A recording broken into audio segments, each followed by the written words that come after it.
लालची पत्नी और जादुई जलपरी। एक शहर में एक लकड़हारा रहा करता था और उसका नाम राम था। वो दिन भर मेहनत करके जंगल से लकड़ियां काट कर लाता और फिर वापस आकर उन लकड़ियों को बेचता। उसकी पत्नी रमा बहुत लालची किस्म की औरत थी। वो कभी संतुष्ट नहीं होती थी। इसी चक्कर में वो हमेशा अपने पति से लड़ाई करती। न जाने मेरी बुद्धि कहाँ जाके भ्रष्ट हो गई थी कि तुम जैसे गरीब से शादी कर ली।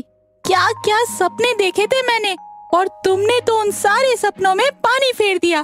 मेरी सारी सहेलियों के पास घर, गाड़ी, बंगला, हीरे जवाहरात सब कुछ है, और यहाँ मेरे गले में तो एक सोने का चेन भी नहीं है।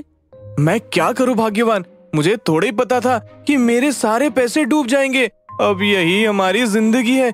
मेरी अब इतनी हैसियत नहीं रही कि मैं तुम्हें गाड़ी, बंगला या हीरो का हार तुम्हें दे पाऊं। और ये बात तुम्हें जल्द से जल्द मान लेनी चाहिए ताकि तुम्हें और तकलीफ ना हो, अपने सहेलियों को देखकर भी। तुमसे बात करना ही बेकार है। मैंने सोचा था कि तुम कहोगे कि मैं तुम्हारी खुशी के लिए कुछ भी कर सकता हूँ, मगर तुम हो कि उल्टा मुझे ही गरीबी में रहना सिखा रहे हो। देखो, मुझे बहुत भूख लगी है, मुझे खाना परस दो। जाके खुद ले लो, मुझे नहीं करनी किसी की सेवा। इतने तू मैं के बाद राम गुस्से से घर से निकल जाता है और जंगल की तरफ निकल पड़ता है।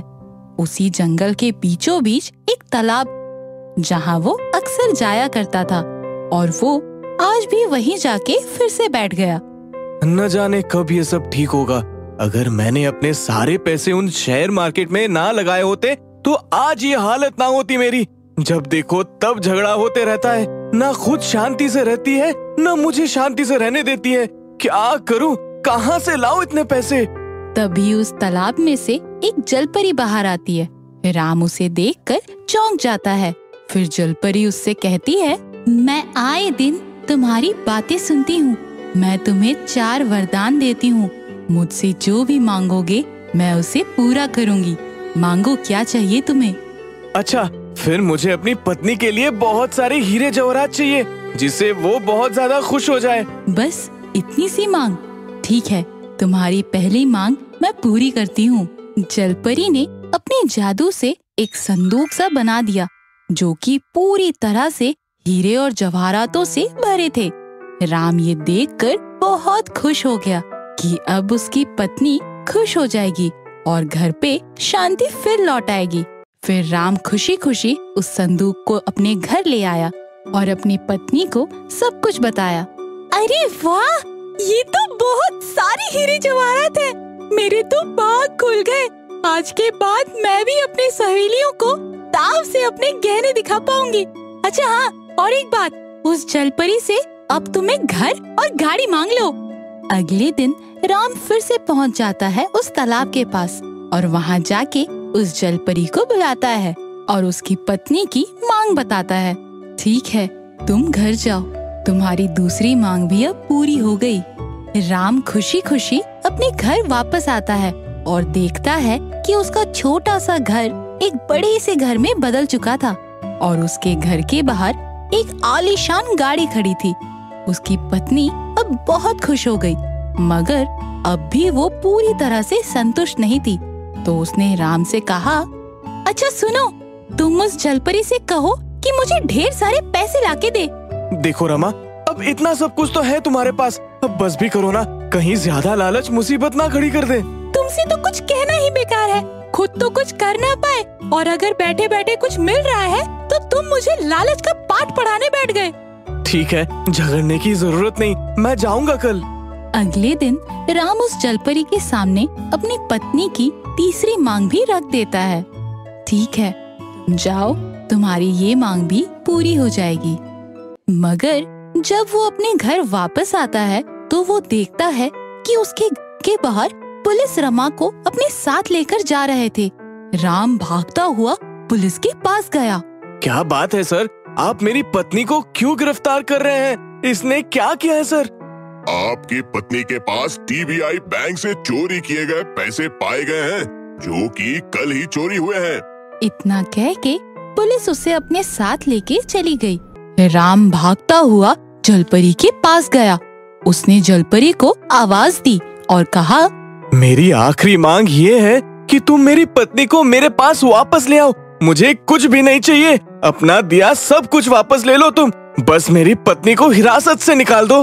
ठीक है, मगर इसके साथ ही तुम्हारे तीनों मांग खत्म हो जाएंगे। जाओ, तुम्हारे घर पहुंचने तक तुम्हारी बीवी तुम्हें घर पर मिलेगी। राम भागता हुआ अपने घर पहुंचा और देखा कि पुलिस उसकी पत्नी को वापस लेके आ रहे थे और उसे उसके घर पे छोड़कर चले गए, और उसी के साथ उनका घर वापस से पहले जैसा हो गया। मुझे माफ कर दीजिए जी, अब से मैं कभी भी लालच नहीं करूंगी। मैं आपको अब कभी भी किसी भी बात को लेके नहीं सुनाऊंगी। शीर्षक, हमें ज्यादा लालच हमेशा मुसीबत में डाल देता है, इसीलिए लालच ना करने में ही बुद्धिमानी है। एक बार की बात है, रोशनी नदी पर कपड़े धोने गई थी और अचानक से बारिश शुरू हो गई, तो वो नदी के बगल वाले पेड़ के पास तक भागते हुई गई। फिर उसने नदी में एक अजीब सी मछली को तैरते देखा। ये कैसी मछली है? ये तो एक डॉल्फिन की तरह पानी में डुबकी मार रही है।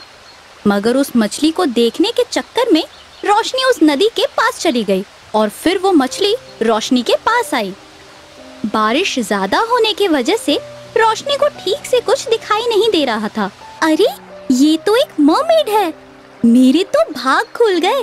आज घर जाकर सबको इसके बारे में बताऊंगी। फिर रोशनी ने झट से अपना फोन निकाला और उस मरमेड के साथ फोटो खींचा, और जैसे ही रोशनी ने खींचे हुए फोटो को अपने फोन में देखा तो वो मरमेड एक बहुत ही भयानक चुड़ैल के रूप में दिखाई दी। रोशनी के हाथ से डर के मारे फोन नीचे गिर गया, और जैसे ही वो पीछे की तरफ मुड़ी, उस चुड़ैल मरमेड ने रोशनी को निगल लिया। कई सालों के बाद वहाँ कुछ दोस्त गए पिकनिक के लिए। अरे साहब, आप यहाँ मत रहो, ये ठीक जगह नहीं है आप लोगों के लिए। यहाँ से बहुत लोग गायब हुए हैं। आप लोग मेरी बात मानो और लौट जाओ यहाँ से। क्या काका, आप भी कैसे डरपोक हो? हमने तो सुना है कि ये नदी बरसात में बहुत ही सुंदर दिखाई देती है, और आज मौसम भी कुछ वैसा ही है।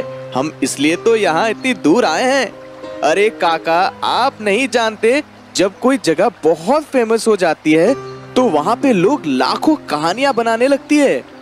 उन तीनों में से किसी ने भी उस दूध वाले की बात नहीं सुनी।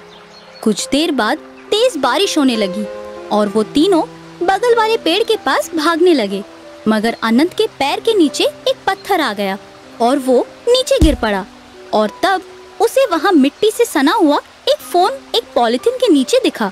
उसने उस फोन को उठाया, फिर उस पेड़ के पास जाके खड़ा हो गया। सुनना यार, ये नज़ारा बहुत ही सुंदर दिख रहा है। मैं आगे जाके खड़ा होता हूँ, तू वहाँ से एक फोटो खींच दे मेरी। ठीक है, जा।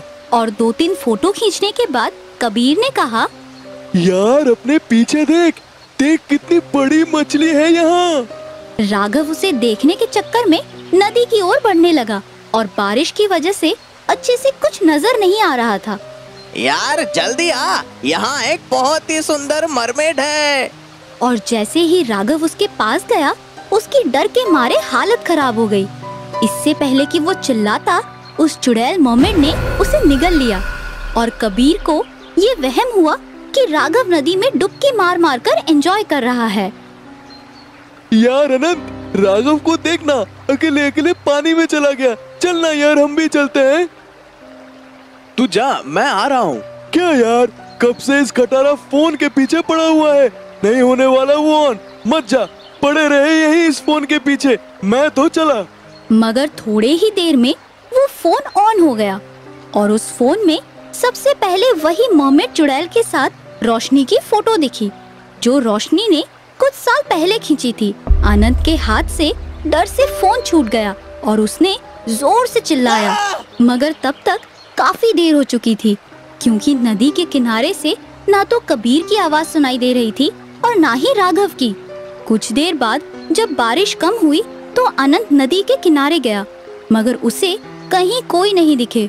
वो जैसे ही पीछे मुड़ा वापस जाने के लिए, तो वहाँ नीचे उसे राघव की घड़ी दिखाई दी। वो बहुत दुखी हो गया कि उसने अपने 2 सबसे अच्छे दोस्तों को खो दिया, और जैसे ही वो आगे बढ़ा पानी में छुपी मर्मेड चुड़ैल ने उसे भी निगल लिया। यहाँ से बच के कोई नहीं जा सकता। ये कह के वो मर्मेड चुड़ैल फिर पानी के अंदर चली गई।